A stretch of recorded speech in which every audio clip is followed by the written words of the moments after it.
Hello there everyone, welcome back to another video about a children's trading card game, set review, next episode. I don't know what order these are getting uploaded in, let's get right into it. It's blue time, and we are going speedrun mode on these because I don't want to waste your time. Let's begin. We've got the legend here, Dragonic Destroyer Zamai. Zam, this card is very strong. Also, did you know that this is the corpse of the Atlas legend from set 2?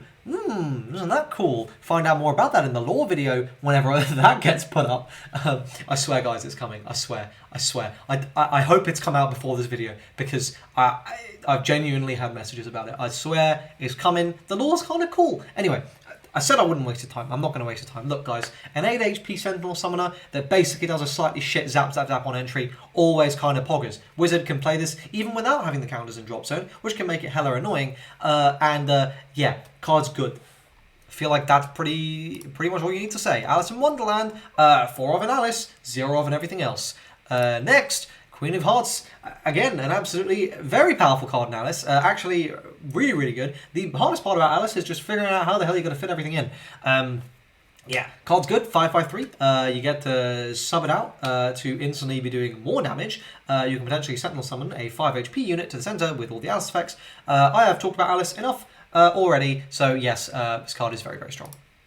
The Silver Uppercut. Oh, I think I've made whole videos on how good this card is. Yeah.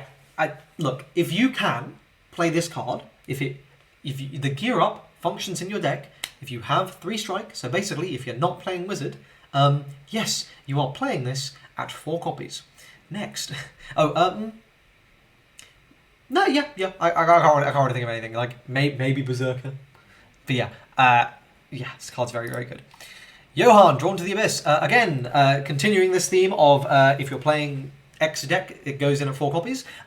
Yes, if you're playing Darkness, this goes in at 4 copies. It is a strict upgrade to the level 1 Abyss Summoner you were using before, that being the Skyline Mage. Now you get to play Johan, who is a Darkness. Additionally, this is a Mage, so, you know, Darkness, Mage, there's a kind of poggers attributes for Genovus, so if you're playing Genovus, you also want this guy, that way.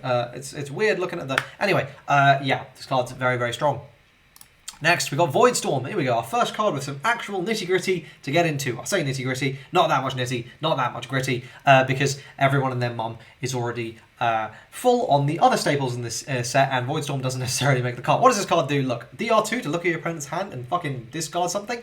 Yeah, that's good. If you're going for the kill turn, and your opponent has some interaction in their hand, usually it's only going to be 1 or 2 pieces. So if you can just go, fuck you, that is going to be a, fuck me for the opponent. Also, DR5 just fucking yoink something, puts it into the graveyard, gets around any kind of destruction prevention whenever that ends up coming out, gets to just yoink anything off the board. Yeah, that can also be really nice if your opponent has some big hench defender or something you really don't want to deal with. Maybe you think, oh, I reckon they've got a bloody Arthur back there. Well, go ahead, fucking get rid of that Arthur. You're not worried about it anymore. Get rid of that Scoob. Get rid of that Alice. Whatever it may be. Yeah, I think this is an underrated card, and I think it's quite good. The biggest problem is DR. So if your deck has DR space, if you can afford the DR, if you can afford the level, very nice. Very nice indeed. Then we got Badass Buster Kong. There is nothing badass about this garbage card. Let's move on. It's not actually that bad. It's just like, I mean, it's trying so hard to do owl deck things, except it's once per turn. It doesn't matter if you're reducing the damage dealt to it by 1 damage, because, you know, they can still deal with it in other ways, and that's kind of just a, you know, I mean, like, it's fine, okay, cool, like, you can hang it around, like, okay, look, maybe this is okay as a defensive unit with a lot of DR. You can slap this in the defensive zone, your opponent doesn't have a way to instantly pop it, and you got 4 DR available, then your opponent goes, okay, fine, have to swing in, oh, you get to retaliate, blah. Except, did you know that there's this great card called Dimension Laminate that literally reads, none of this shit matters, and that card is run at 4 in every deck that can possibly run it. So, if you're playing against meta decks, this strategy is not going to work at all. And also, the whole, you know, pop sacked already is fucking garbage. Why doesn't it just say sacked already, or popped already? Just one of them. And also, why is it once per turn? Come on, guys. It was not going to be that broken if you could do this multiple times per turn, because you have to develop a fat hand, and we've established that decks, you know, don't necessarily find that easy to do. I get it. Look, I get it. You know, it's It's 2H, it's 2 strike. Oh, very scary. But here's a suggestion. Why don't you just make it have like 3 attack? Or 4 attack, and then it can actually be useful for something instead of just being mediocre at everything. I've talked about this card for longer than all the good cards, and frankly those are probably some bad takes, but you know what, it's fine. 11 here is fine. I cannot think of any decks outside of Owl that really would consider playing it, and even in Owl I'm a little dubious, but you know, being able to stack the top 3 cards of your deck to either bottom or top is obviously quite nice, because you can just go like, okay, well those are all bad, I'll get rid of those. And obviously Owl has so many synergies with their stuff that it's probably actually worth playing in there.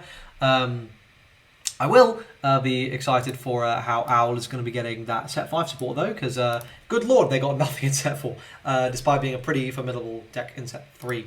Let's continue. One of the most broken cards in the game. Also, one of the best cards in the game. The problem with this card is you basically have to be playing Vanquisher, and if you are, cool, you get a draw 2. I have found that, shockingly, most of the decks don't actually really give a shit about that draw 2, and a lot of the times that DR to unflip 4 is better. Amusingly, the decks that care most about being able to draw 2 cheaply cannot play this card. Wow, isn't that funny? Isn't that indicative of very good game design? Give me this card in Alice, please. Okay, look, it's fine. It's not a bad card. Most of the decks just don't really care about that card advantage, which I find like really funny, but yeah. It's fine. Next we've got a Vanilla Owl. Wow. Set 4 and we're getting a Vanilla 6/6/4. That's great. Moonlit Werewolf. Actively one of the coolest cards in the game. Also terrible. Because you have to build around it and like, you know, it's fun. It's fun. I'll give it that. The card is fun. It's actively bad though. Then we got okay, look guys. I've got this off in game. Look, okay. I've done it. I've got it off in game. I've done it. I've DR7. I've gone, woo! My opponent's gone, no! But I need you to understand, okay? I was so far ahead that game that the fact that I could DR7 A7 and was able to just set it up so that my opponent couldn't even do anything about it, as you can imagine, I was kind of already winning. If you have 7 DR to specifically dedicate to this, you've been so far ahead, you've not needed to do any of your DRs, and you can just play this on your opponent's turn that you don't... Look, you play it only because there's an off chance you might be able to hit 7 A7s in drop and have a big dick Alice. Don't get me started on that Wonderverse Alice, by the way. You'll see in that video how fucking pissed off I am about that card. But anyway, this card is fine. Then we've got the Sword of Ever After. This card is fucking shit. Don't at me. It's bad. Bad. Bad. Until we get more A7s. When we get more A7s, then I might change my tune on that, but no. Hero Time. This card is obviously cracked. You know, aggressively amazing, defensively amazing. The biggest problem, what? The hero units are kind of bad. The ones you really want to be special summoning are obviously legends, and by ones I mean Captain Liberty. So you might find yourself going into like a Captain Zombie or something, which may be your your best option. But yeah, it's fine. It's just, you know, you never... the deck doesn't ever really have options that are that good. So it always feels kind of bad playing this card, weirdly. It's fine, though, because, I mean, like, at the end of the day, like, it's getting you a free attack, it's getting you a free defensive unit. You almost always use this defensively at the moment, because, again, you can play it from hands, you just get to have it there. But I will say, when we get more superheroes into the future, and this card becomes better offensively, ooh, it's going to be a spicy meatball indeed. Thunderbolt Receiver... look, you got to play a card for free, that's always nice, and getting Breakthrough is also pretty good. We have seen how good Breakthrough is this format, and I will say, to be honest, that's why I prefer this card over his brother, Thunderbolt Quarterback. Okay, sure, the attack and HP of all enemies becomes equal to their original value. That's great. I sure wish this said Strike. I sure wish this gave me an actual potential out to getting absolutely arse-fucked by... the Void, the Death Shade deck, like, because I could potentially hero time it out during my opponent's turn after they've already board wiped me, so their strike goes back to 1, and they're like, oh no, and you're like, yeah, very good. But unfortunately, I cannot do that, and this card is therefore dog shit. Next, We've got Death Shade Apostle Lazarus. This guy's kind of poggers. I'm a fan of this card. The biggest problem is finding a way to fit it into the deck. I think it can be done though, and I think he's quite nice in there, you know. You get to get any Death Shade back, or you get to revive himself. You're doing lots of unflipping your DRs, and that's actually the main thing you're using Cheers for in that deck, so it works usually. Yeah, big fan. I think this card is pretty good. Sludge Zombie, yes, you play this card in Zombies. Do you play this in anything else? No. Tinkerbell, this card is, say it with me, absolutely dog shit. Bad card, very bad card indeed. Maine Coon Cat Sith, a vanilla in set 4, say it with me, absolutely dog shit. It's not actually that bad because 450 is a pretty hench stat line on a 0. It's just, you know, it's set fucking 4. We don't, you know, if it was like a 360, I might be like, interesting.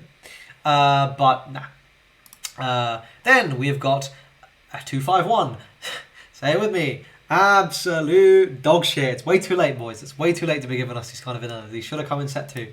Scorncrow. This card, say it with me, broken. Amazing card. DR1 to reduce the next damage by 2, and then just DR2 on the next turn to fucking get it back. Excuse me? That's amazing. This card is, like, you just always have a defender. Like, if your opponent is not slamming down breakthroughs constantly, which to be fair, they probably are if they're playing one of the better decks this format, but still, you always have a defender.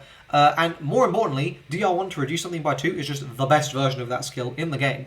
Yeah, this card's a 4 of in everything that can play it, basically. Then we've got Vigor.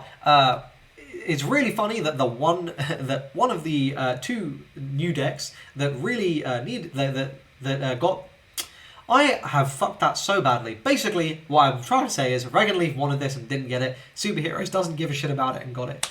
This is also just a kind of awkwardly phrase one of these, but I will say having a generic TDOD to just unflip 2 is one of the better things, one of the better parts about this card.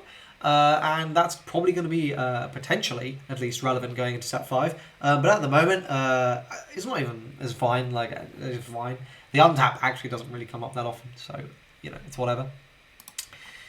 Then we've got a 2-strike level 0, so it's automatically good. That also will unflip 2. So yeah, this boy is very nice in Owl, in Death Shade. Yeah, in Owl and Death Shade. I wish this was a zombie. This would be really nice in zombies, but it's fine. You play this at more of in those 2 decks. Next, I was wrong. Hear ye. I am a fucking idiot. I don't know if you saw my initial review on this card. Granted, it was a 1-drop. I will credit where it's due. Okay, this was originally a 1 cost, which was subsequently changed to a 0 cost. However, I said, I'm pretty sure, when this was changed to a 0, oh, okay, maybe it's decent now. I'm a fucking mongoloid, guys. This is one of the best cards in the game. Oh my god. I don't know how I didn't instantly realise this card was absolutely fucking cracked. But yeah, this card is absolutely fucking cracked. Play it at 4.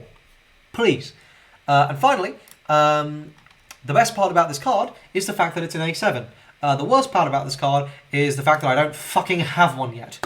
And there we go. That's my absolutely fucking blazing set review of set 4 Atlas. Hope you guys enjoyed it. If you did, like the video. I'd appreciate that. Subscribe for more of this absolutely horseshit content, dog shit content, terrible content. I'm trying.